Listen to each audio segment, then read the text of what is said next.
देखिए अपन first one unit discuss कर रहे थे, इसेंशियल केयर ऑफ न्यूबॉर्न। जैसा आपको कहा था कि sir essential care of newborn के अंदर अपन पूरी यूनिट को डिस्कस करेंगे और यूनिट के बाद में कुछ क्वेश्चंस जो CHO एग्जाम में किस बेस के ऊपर आपको पूछे जाएंगे। आपको इससे भी ज़्यादा क्वेश्चन डिस्कस करने हैं। यहाँ पर सिर्फ मैं आपको क्वेश्चन का पैटर्न बता रहा हूँ कि इस पैटर्न के क्वेश्चन एग्जाम के अंदर आ सकते हैं। बाकी क्वेश्चंस आपको हर यूनिट के सोल्व करते रहना है सर, ठीक है।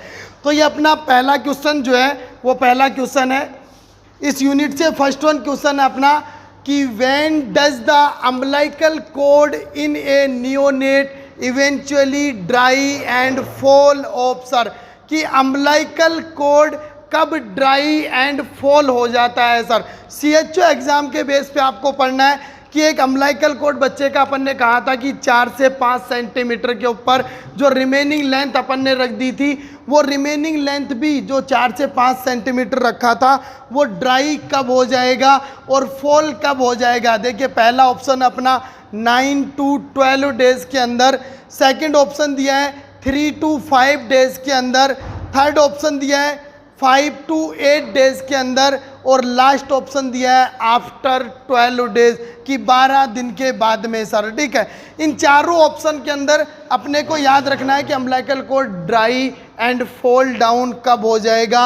आंसर याद रखोगे C ऑप्शन राइट होगा आपका, कौन सा, 5 to 8 डेज की 5 से 8 दिन के अंदर अम्बिलिकल कॉर्ड ड्राई हो जाएगा एंड फॉल डाउन हो जाएगा जब अपन ने न्यूबॉर्न बेबी का अम्बिलिकल कॉर्ड कट कर दिया है सर। तो जो रिमेनिंग लेंथ है वो भी कितने दिन में फॉल डाउन होगी, 5 से 8 दिन। तो क्वेश्चन का आंसर याद रखोगे 5 to 8 डेज। नेक्स्ट क्वेश्चन देखिए अपना, one of the cause for ophthalmic neonatorum by, कि ऑप्थेल्मिक नियोनेट्रम का कॉज कौन सा है। ये ऑप्थेल्मिक नियोनेट्रम इन्फेक्शन अपन ने बात की थी जब अपन फिजिकल एग्जामिनेशन डिस्कस कर रहे थे, तब अपन ने कहा था कि एक न्यूबॉर्न बेबी की आई में होने वाला मोस्ट कॉमन इन्फेक्शन है जो एट बर्थ पे देखने को मिलता है, उसका नाम कौन सा, ऑप्थेल्मिक नियोनेट्रम। फर्स्ट कॉज दिया है HIV इन्फेक्शन की वजह से होता है, सेकेंड वन क्लेमाइडिया इन्फेक्शन की वजह से होता है। एग्जामिनर ऑप्शन के अंदर पूरा भी लिख सकता है क्लेमाइडिया ट्रेकोमाइटिस। C ऑप्शन दिया है रूबेला इन्फेक्शन की वजह से होता है और D ऑप्शन दिया है गोनोरियल इन्फेक्शन की वजह से होता है। मैंने आपको ये दोनों चीज़ बताई थी जब पढ़ाया था कि एक क्लेमाइडिया ट्रेकोमाइटिस या क्लेमाइडियल इन्फेक्शन की वजह से और दूसरा बताया था गोनेरियल इन्फेक्शन की वजह से, और एग्जामिनर ने दोनों ऑप्शन के अंदर दिए आपको। ध्यान रखोगे क्लेमाइडिया ट्रेकोमाइटिस, क्लेमाइडियल इन्फेक्शन अपन ने बताया था, वो लिखा था कि most common cause of ophthalmic neonatorum. Answer क्या, chlamydia infection, chlamydia trachomatis sir. D option में लिखा है गोनेरियल इन्फेक्शन, सर अपन ने दोनों पढ़ा था लेकिन वहाँ पे ये भी पढ़ा था कि ये most dangerous most severe cause होता है और मोस्ट कॉमन कौन सा होता है, क्लेमाइडियल ट्रेकोमाइटिस सर। तो most common cause, most common आपका राइट आंसर होगा B आंसर कौन सा, क्लेमाइडियल इन्फेक्शन। तो क्वेश्चन भी ध्यान रखोगे, ऑप्थेल्मिक नियोनेट्रम दोनों ऑप्शन एग्जामिनर ने दे दिए, तो यहाँ पर आंसर क्या करोगे आप, क्लेमाइडियल इन्फेक्शन आपको करना है सर। देखिए नेक्स्ट वन क्वेश्चन की अपन बात कर रहे हैं। नेक्स्ट वन क्वेश्चन है अपना NICU stand force. Sir NICU की फुल फॉर्म क्या होती है। NICU फुल फॉर्म आपसे पूछ लिया एग्जामिनर ने। पहला ऑप्शन दिया है newborn intensive care unit, B option neonatal intensive care unit, C option दिया है न्यूबॉर्न इंटरमीडिएट केयर यूनिट और D ऑप्शन दिया है neonate intermediate care unit. Sir आप कंफ्यूज हो रहे हैं सर कि इंसेंटिव केयर यूनिट की बात कर रहा है और इंटरमीडिएट केयर यूनिट की बात कर रहा है एग्जामिनर। देखिए जहाँ पर भी ICU वर्ड आएगा वहाँ पर ICU वर्ड का जो आई है वो उस आई का मतलब होता है इंसेंटिव सर। इंसेंटिव का मतलब है गहन, क्या होता है हिंदी मीनिंग इसका, गहन। अपन ICU की फुल फॉर्म यही पढ़ते हैं अरे गहन चिकित्सा यूनिट, गहन चिकित्सा इकाई पढ़ते हैं, वही इंसेंटिव होता है आपका आई। मीनिंग इंटरमीडिएट, ये सर मध्यवर्ती वर्ड के लिए यूज में लिया जाता है। इंटरमीडिएट मीनिंग का मतलब होता है हिंदी में आपका मध्यवर्ती। तो ये इंटरमीडिएट कहीं भी फुल फॉर्म में नहीं होगा, तो नीचे वाले दोनों ऑप्शन आपके कट हो गए थे इंटरमीडिएट के नाम से। अब आपके सामने A option newborn incentive care unit और बी नियोनेट। सर एनआईसीयू की फुल फॉर्म में न्यूबॉर्न वर्ड नहीं होता है, क्या होता है? Neonatal incentive care unit. NICU means neonatal incentive care unit. तो राइट आंसर करोगे कौन सा?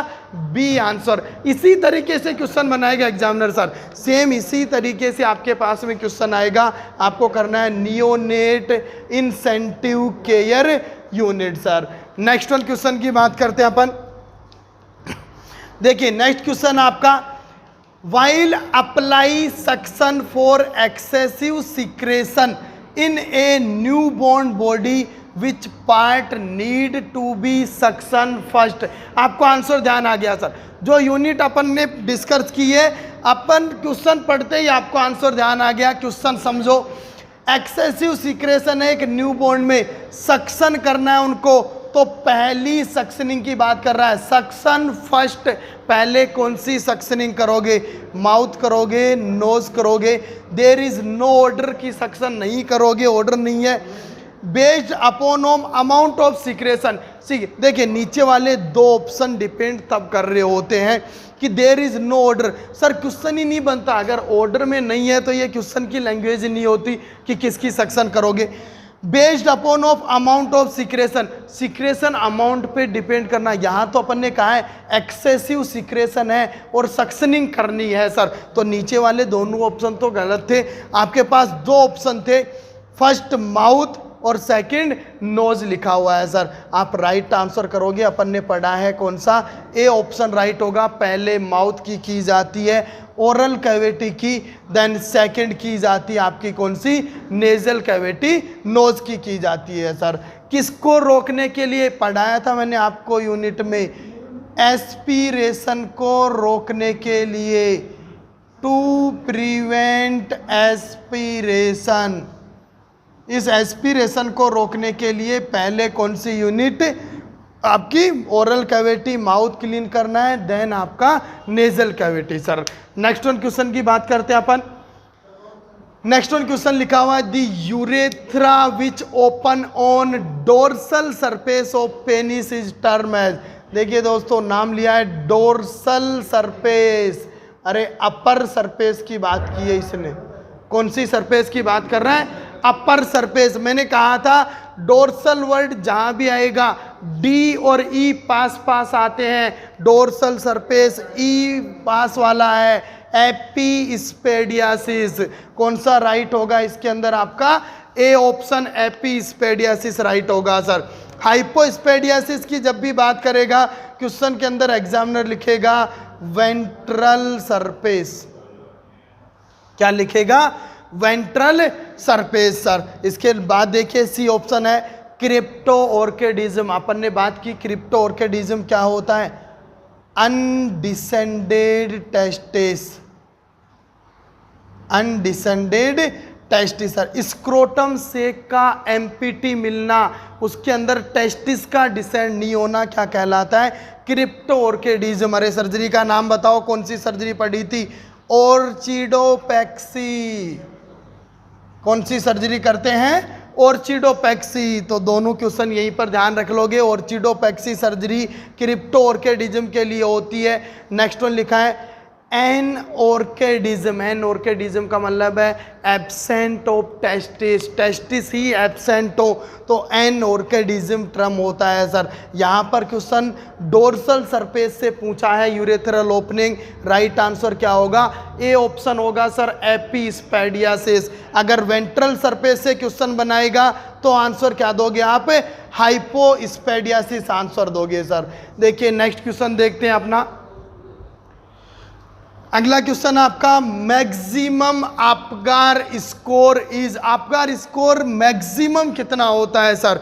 क्वेश्चन अच्छे से पढ़ना है। मैक्सिमम लिखा है, ज़्यादा से ज़्यादा कितना होता है, तो आपने बताया था सर कम से कम 0 होता है और ज़्यादा से ज़्यादा कितना होता है 10 होता है। मिनिमम की बात करेगा तो 0 आंसर दोगे और मैक्सिमम की बात करेगा तो 10 आंसर। इसका मतलब कौन सा ऑप्शन सही है आपका?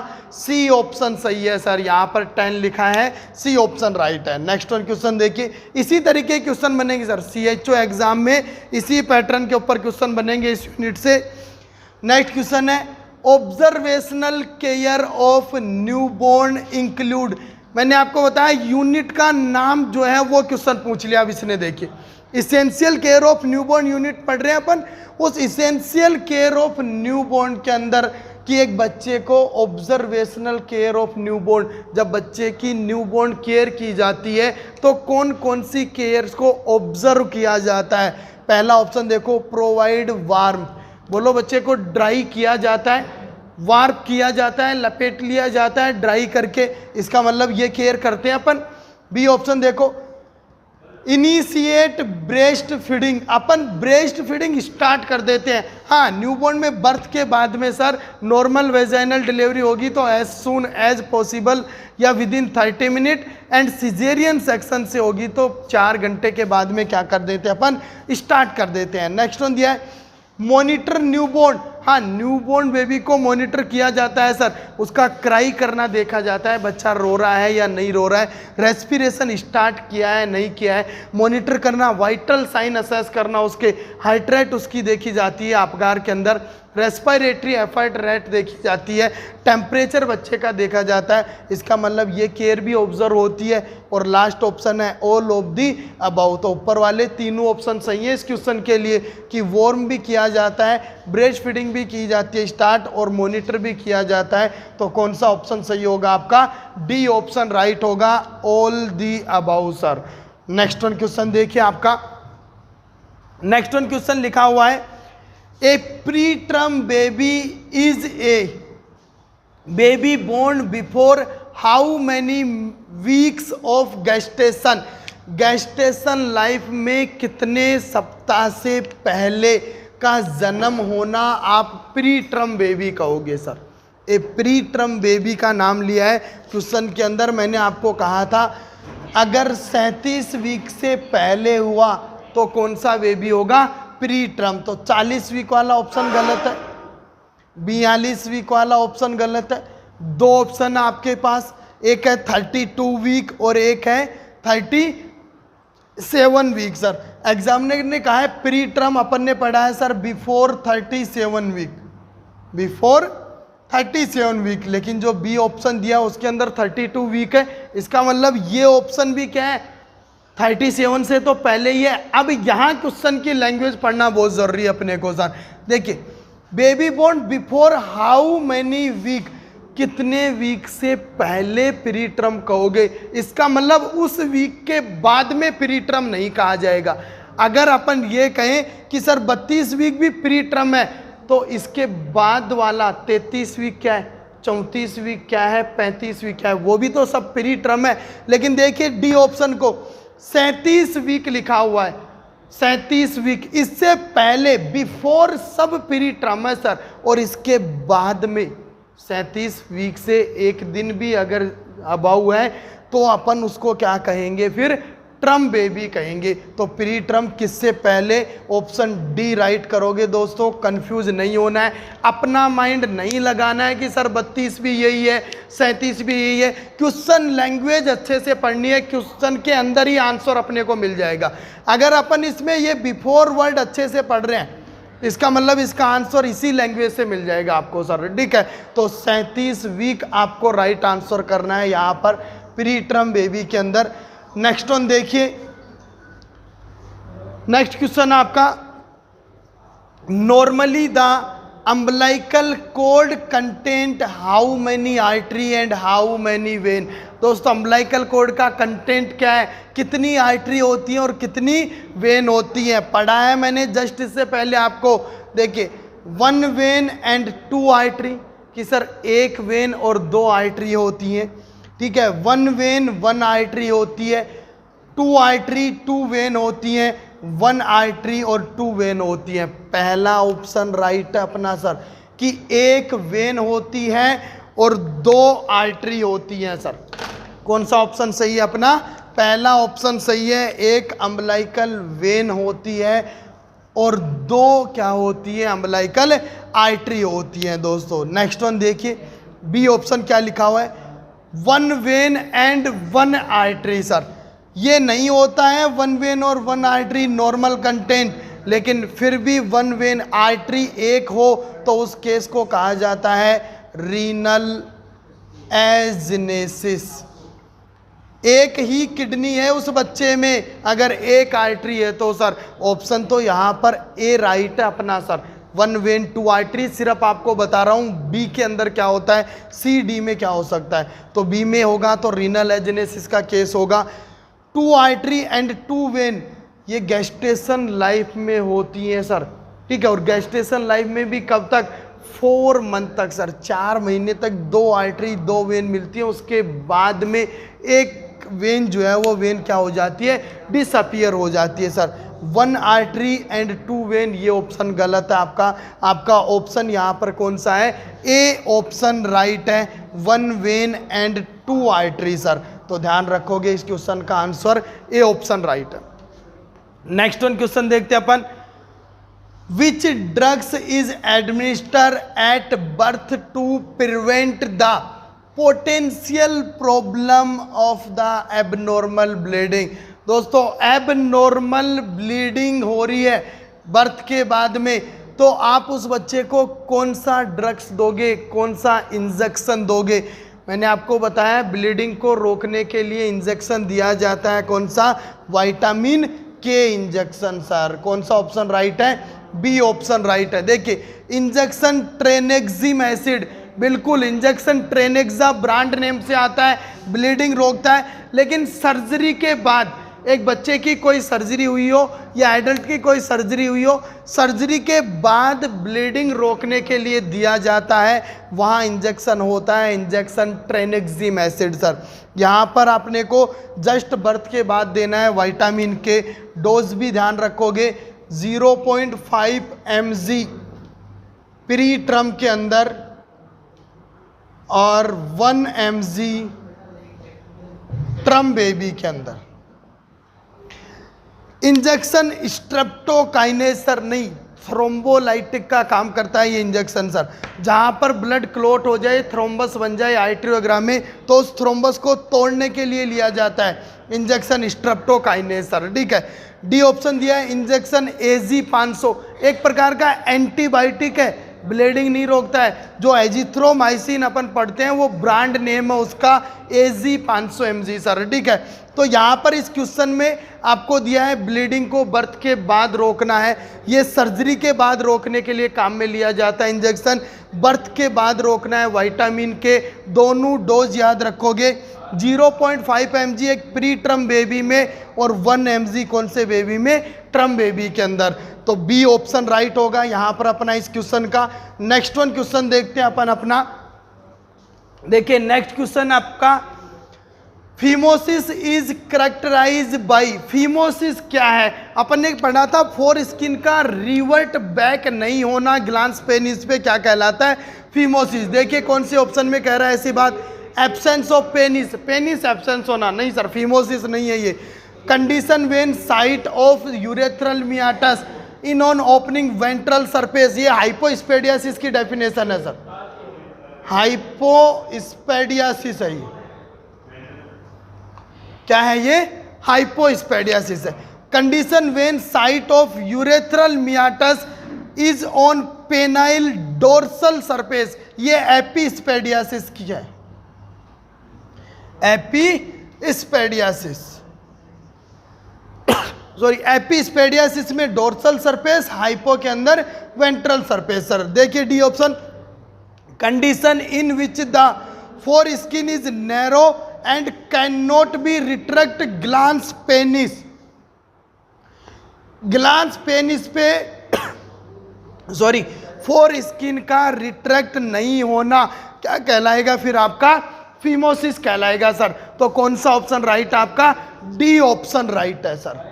इस क्वेश्चन के अंदर कौन सा option, D option right option है सर। ठीक है, देखिए नेक्स्ट वन की बात करते हैं अपन कि अपना जो नेक्स्ट क्वेश्चन है उस नेक्स्ट क्वेश्चन में क्या बात कर रहा है एग्जामिनर। एग्जामिनर कह रहा है treatment of phimosis include, disorder की डेफिनेशन बात की अपन ने, फीमोसिस ग्लांस पेनिस पर रिवर्ट बैक नहीं होना, क्या ट्रीटमेंट किया जाता है। आपको मैंने कहा एक प्रकार का स्ट्रक्चरल डिफेक्ट है, ये कैसा डिफेक्ट है, स्ट्रक्चरल डिफेक्ट। और किसी भी स्ट्रक्चरल डिफेक्ट के लिए आप मेडिकल मैनेजमेंट नहीं कर सकते, वहाँ पर दवाइयाँ आपकी काम नहीं करती हैं, क्या की जाती है, सर्जरी की जाती है। लेकिन सर्जरी कौन सी होती है, देखिए एंटीबायोटिक थेरेपी एक प्रकार का मेडिकल मैनेजमेंट है, गलत ऑप्शन है। एंटी इन्फ्लामेटरी ड्रग्स नहीं सर, मेडिकल मैनेजमेंट है, गलत ऑप्शन है।